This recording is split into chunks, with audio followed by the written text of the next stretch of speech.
ప్రస్తుతం మనం కడప జిల్లా పులివెందుల మెడికల్ కాలేజీ ఆసుపత్రి దగ్గర ఉన్నాం. కూటమి ప్రభుత్వం, చంద్రబాబు ప్రభుత్వం ఒక చేతగాని ప్రభుత్వం, ఒక దద్దమ్మ ప్రభుత్వం, ఒక ప్రగతి నిరోధక ప్రభుత్వం, దద్దమ్మ ప్రభుత్వం, చేతగాని ప్రభుత్వం అని చెప్పేదానికి ఈ మెడికల్ కళాశాల ఒక మచ్చుతున్నది. అదే సమయంలో ఈ నియోజకవర్గానికి చెందినటువంటి ఎమ్మెల్యే, గతంలో ముఖ్యమంత్రిగా ఉన్న జగన్మోహన్ రెడ్డి ఒక అసమర్థుడు, ఒక చేతగాని వాడని చెప్పేదానికి కూడా అది ఒక మచ్చుతున్నది. ఇక్కడ 4 యూనిట్లు ఉన్నాయి.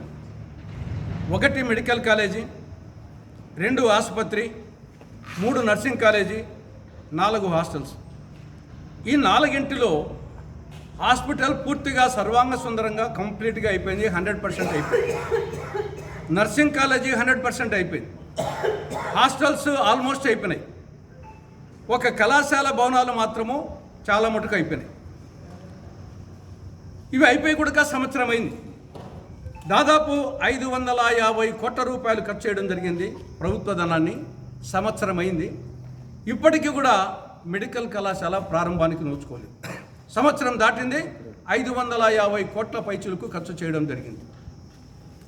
దీనికి తోడు 2024-25 విద్యా సంవత్సరానికి సంబంధించి national medical commission Pulivendula medical కాలేజీకి, ప్రభుత్వ మెడికల్ కాలేజీకి 50 MBBS సీట్లు కేటాయిస్తూ 2024 ఆగస్టు 16న పర్మిషన్ ఇస్తూ లేఖ రాసింది. 2024 ఆగస్టు 8.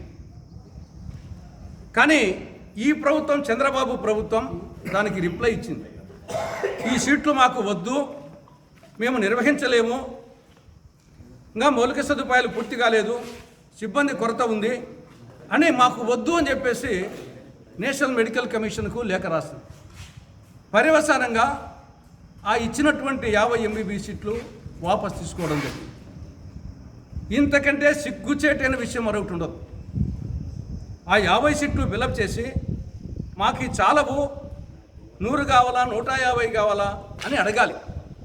అలాంటిది ఇచ్చిన 50 MBBS సీట్లు మాకు వద్దు అని చెప్పేసి రాష్ట్ర ప్రభుత్వము, చంద్రబాబు ప్రభుత్వము, కూటమి ప్రభుత్వము నేషనల్ మెడికల్ కమిషన్కు లేఖ రాసింది 2024 సెప్టెంబర్ 11వ తారీఖు. పర్యవసానంగా ఆ వచ్చిన సీట్లు పోయినాయి. ఇదొకటే కాదు, రాష్ట్రంలో మిగతా కాలేజు, అటు మదనపల్లి, ఇటు ఆదోని, ఇటు మార్కాపురం, ఈ కాలేజీలో కూడా రాష్ట్ర ప్రభుత్వం అడిగితే నేషనల్ మెడికల్ కమిషన్ 150 MBBS సీట్లు అలాట్ చేస్తానికి రెడీగా ఉన్నది. కాబట్టి 2024-25లో రాష్ట్ర ప్రభుత్వం అసమర్థత కారణంగా, చేతగానితనం కారణంగా 700 MBBS సీట్లు రాకుండా పోయాయి. అగైన్ మళ్ళీ ఈ సంవత్సరం 2025-26 విద్యా సంవత్సరం, ఈ సంవత్సరం కూడా 700 MBBS సీట్లు కోల్పోవడం జరిగింది. దీనికి కారణం ఏమంటే రాష్ట్ర ప్రభుత్వము వైద్య విద్యను, మెడికల్ కళాశాలలను ప్రైవేట్ పరం చేయాలి, దీన్ని కార్పొరేట్ పరం చేయాలని చెప్పేసి ఒక నిర్ణయం తీసుకున్నారు.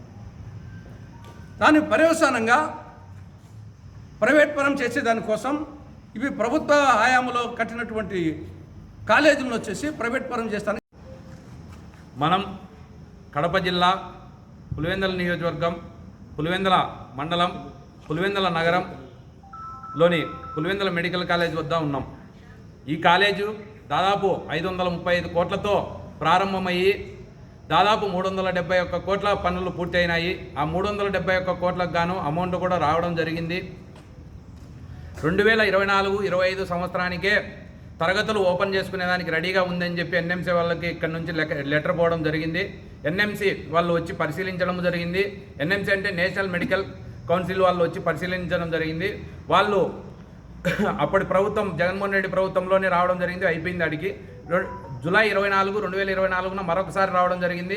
వాళ్ళు వచ్చి ఇప్పుడున్నటువంటి కూటమి ప్రభుత్వానికి మీరు మాకు ఒక లేఖ ఇవ్వండి, మిగిలిన పెండింగ్ పనులన్నీ పూర్తి చేస్తే ఇక్కడ తరగతులకు, శిక్షణకు, అడ్మిషన్స్కు మేము పర్మిషన్ ఇస్తామని చెప్పడం జరిగింది. వాళ్ళు మన కూటమి ప్రభుత్వంలోని వాళ్ళు నోరు మెదకపోవడం, వాళ్ళు అయినా కూడా ఎన్ఎంసీ వాళ్ళు దీన్ని ఉద్దేశించుకొని ఇది మంచి వాతావరణం, మంచి కాలేజ్ అని చెప్పి ఒక 50 సీట్లు 2025కు 2026కు 50 సీట్లు మంజూరు చేయడం జరిగింది. మనోళ్ళు కూటమి ప్రభుత్వంలోని నాయకులు ఇక్కడ నుంచి లేఖ రాయడం జరిగింది ఎన్ఎంసీకి. మేము ఈ పనులు పూర్తి చేయలేమని చెప్పి లేఖ రాశారు. వాళ్ళవి క్యాన్సిల్ చేయడం జరిగింది. ఇవి రాజకీయ కక్ష ఉద్దేశించుకొని మాత్రమే ఈ చర్యను పులివెందుల అభివృద్ధి చెందకూడదనే ఒక ఉద్దేశంతోనే జరుగుతున్నట్టు మాకు అనిపిస్తుంది. ఇక్కడ కూటమి నాయకులకు సూటి ప్రశ్న వేస్తున్నాను.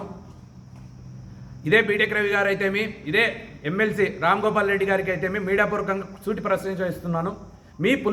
మన పులివెందుల అభివృద్ధిని చేసుకుందామా వద్దా? మీరు చేసుకోవాలనే పక్షంలో మీరు ఎందుకు క్వశ్చన్ చేయలేకపోయినారు? ఇక్కడికి వచ్చిన 50 సీట్లను ఎందుకు కాపాడలేకపోయినారు? మీరు ఎందుకు ప్రశ్నించలేకపోయారు? మీ అధినేత చంద్రబాబు నాయుడు గారికి ఎందుకు చెప్పలేకపోయినారు? మీరు పర్మిషన్ ఇవ్వండి, మాకు పనులు సేకరించండి, మాకు పనులకు సహకరించి పూర్తి చేస్తామని ఎందుకు చెప్పించలేకపోయినారని అడుగుతున్నా.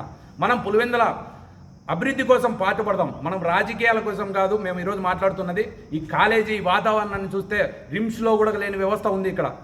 ఇంత వ్యవస్థను పెట్టుకొని మనం కేవలం రాజకీయ స్వార్థం కోసం చేయడం ఇది తగదు. చంద్రబాబు నాయుడు గారికి, పవన్ కళ్యాణ్ గారికి, పురంధేశ్వరి గారికి కూడా వినపించుకుంటున్నాం. అదేవిధంగా మన దరిద్రం ఏంటంటే ఇక్కడ ఉన్న రిక్రూట్మెంట్ అంతా కూడా దాంట్లో కాపాడుకునేదానికి అదనపు ఖర్చు చేస్తున్నాం. సిగ్గుచేటుగా దౌర్భాగ్యంగా అనిపిస్తుంది నాకైతే. ఆ రిక్రూట్మెంట్ను సక్రమంగా నిర్వహించింటే ఆ రిక్రూట్మెంట్ అంత పనికొచ్చేది కదా. ఆ రిక్రూట్మెంట్ను ఇప్పుడు మీరు ఇక్కడ ఉన్న పరికరాలకు దానిని రక్షించేదానికి మళ్ళీ డబ్బులు ఖర్చు చేయడం, అదే డబ్బులు ఇక్కడ మిగిలిన పనులకు వాడుకోవచ్చు కదా మనము. అది ఒకటి. ఈ కాలేజీ 2024-25 నాటికే 50% రిక్రూట్మెంట్ స్టాఫ్ను నియమించినారు. దరిద్రం ఏంటంటే ఇక్కడ ఉన్నట్టు గత ప్రభుత్వం వైఎస్ఆర్సీపీలో ఒక మంచి పని చేసినాడో చెడు పని చేసినాడో పులివెందుల ప్రాంతానికి అయితే అతను మంచి పని చేసినాడు అనేది నా అభిప్రాయం. కానీ అతను కూడా ఈ మధ్య ఏమైనాడంటే స్థానిక ఎమ్మెల్యేగా ఉన్నటువంటి జగన్మోహన్ రెడ్డి గారు అతను ప్రశ్నించడం మానుకున్నాడు. అతను ప్రశ్నించాలంటే ప్రతిపక్ష హోదా ఇవ్వాలంట అతనికి. అయ్యా నువ్వు మాకు ఎమ్మెల్యే అయ్యా, నీకు ఓట్లు వేసి గెలిపించినారు మా వాళ్ళు, దాదాపు 60,000 పైచీలకు ఓట్లు నిన్ను మెజార్టీతో గెలిపించుకున్నారు. నువ్వు రాయా మా గోడిను ఖాళీగా పెట్టి దీన్ని ఏం చేయాలనుకుంటున్నారు? ఇదే చంద్రబాబు నాయుడు కూడా మర్చిపోతున్నారు. 56,000 ఓట్లు మీకు ఓట్లు వచ్చినాయి ఇదే పులివెందుల నుంచి. ఇదే ఎంపీకి 60,000 పైచీలకు ఓట్లు వచ్చినాయి ఇదే పులివెందుల ప్రాంతం నుంచి. ఏమి 56,000 మంది ఓటర్లు మీకు కనబరారా? మీకు చేత కాదా? అంటే పులివెందుల నుంచి మీకు జగన్మోహన్ రెడ్డి గారు ఇంకొకరు శత్రువు అయితే అతని మీద చూసుకోండి. మా ప్రజల మీద మా మీద ఏంది మీ కక్ష సాధింపు? సౌత్ ప్రేమ చూపిస్తున్నావా? మాకు ఎలక్షన్ ముందర ఏం చెప్తేవి? మేమంతా ఒకటే, మాకు అందరూ ఒకటే, అన్ని ప్రాంతాల్లో ఒకటే అంటివి. ఇప్పుడు ఏం చేస్తున్నావు? నెక్స్ట్ తరానికి ఏం సజెషన్ ఇస్తున్నావు నువ్వు? ఇవన్నీ కాదు.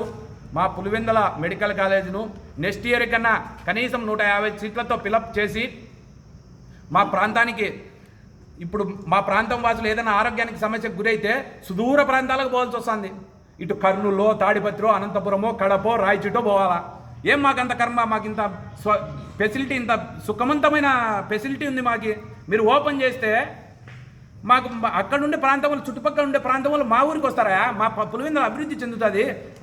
పులివెందుల అభివృద్ధి చెందడంలో మెడికల్ కాలేజ్ పాత్ర కూడా చాలా ప్రాముఖ్యమైనదని ఈరోజు వివరిస్తున్నాం.